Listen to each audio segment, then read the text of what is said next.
Hey everyone! Okay, so this is going to be a much happier one.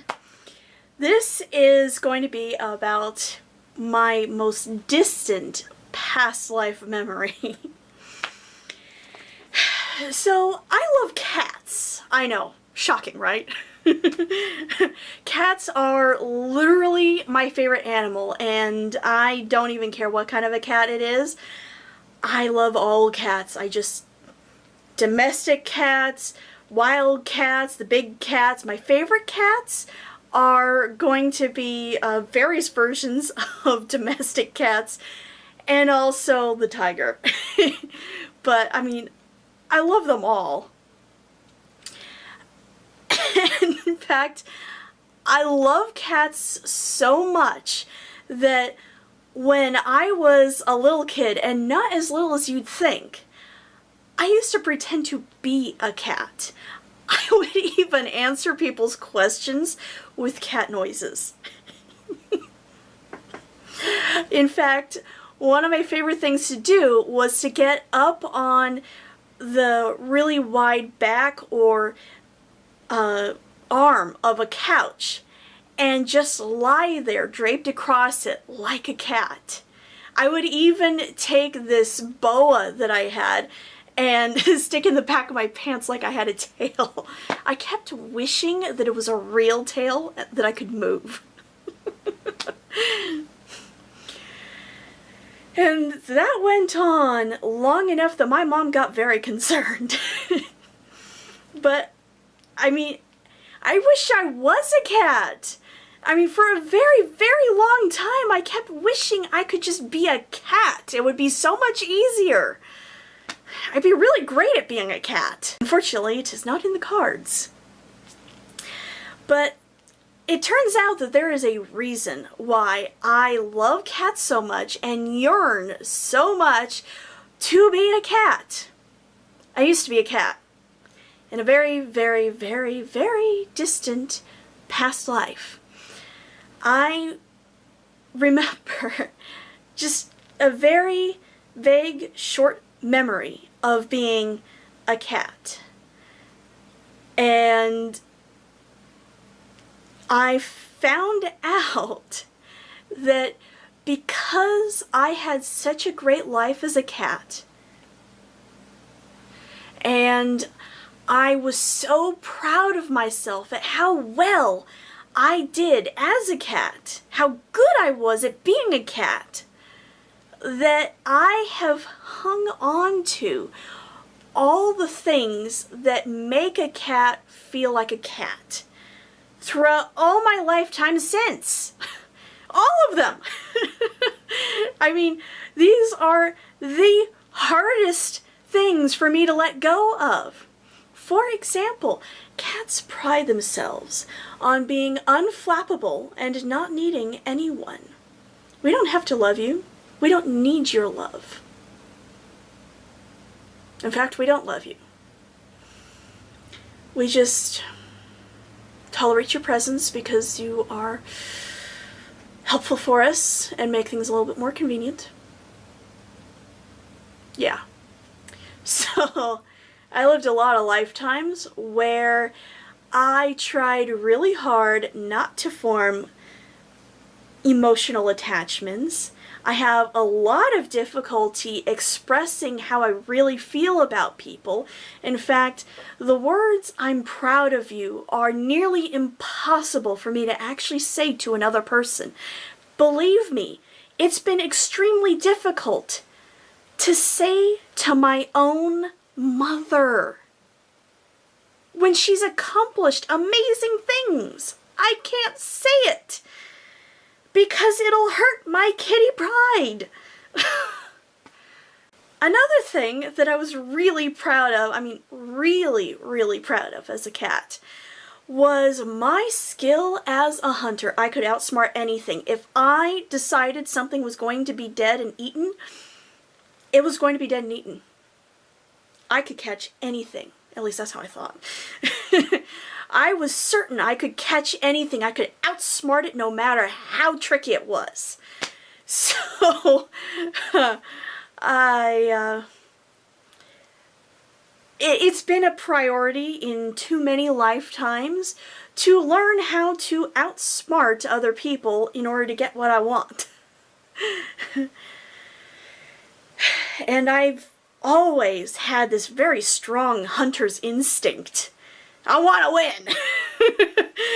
I don't care what it is. I'm going to track it down and get it. I'm not so much into the kill part, but the hunt and the catch I still really, really like. A little too much. So most of this life I really, really, really wanted to be in law enforcement somehow. Unfortunately, I don't think that's going to do me any more good than it will do my brother. Fortunately, he has finally decided that that's not quite what he wants anymore. Now he's trying to reconsider. Anyway, I have known for quite some time that I was a cat in a past life. I just hadn't quite recovered the memory of it yet. I remembered all of these things and I felt so much like a cat. It's just, the whole thing, it felt so familiar to me.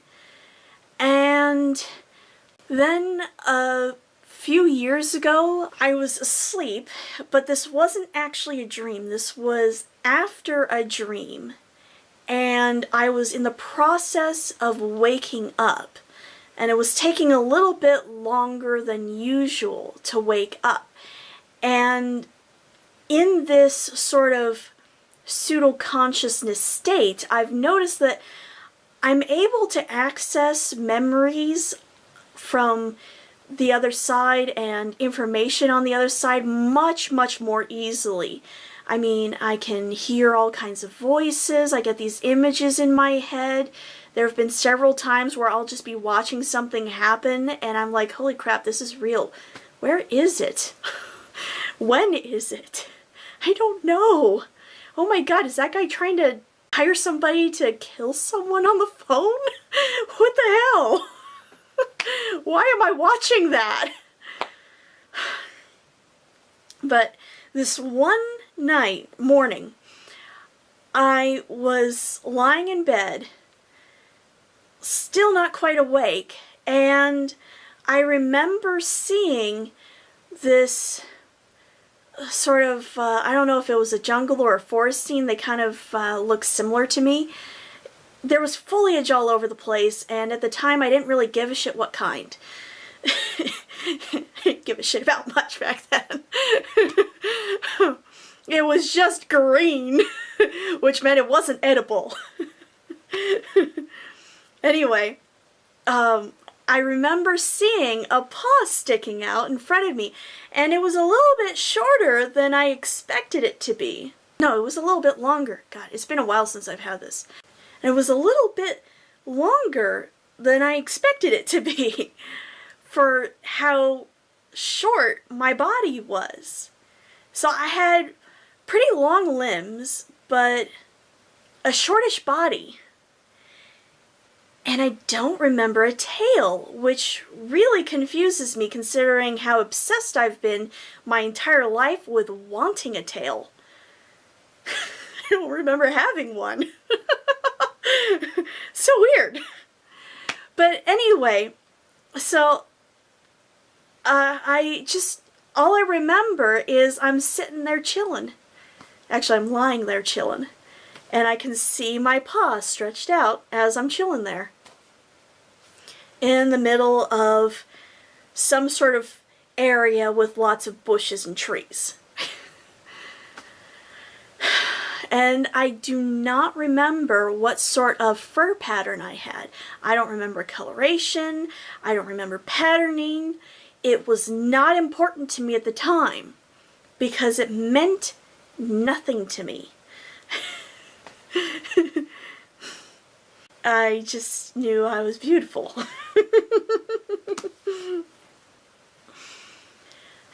Anyway, that is the only past life memory I have that doesn't involve death. Horrible, traumatic, painful death.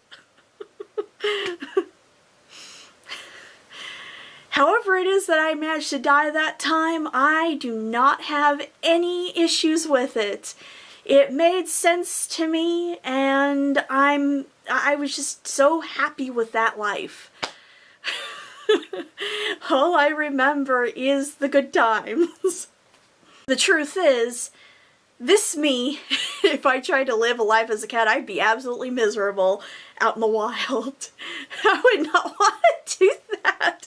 I've gotten so used to the nice, cushy nature of being in a home without animals all over the place waiting to get me all the time and stuff crawling on me all over the place. Ugh.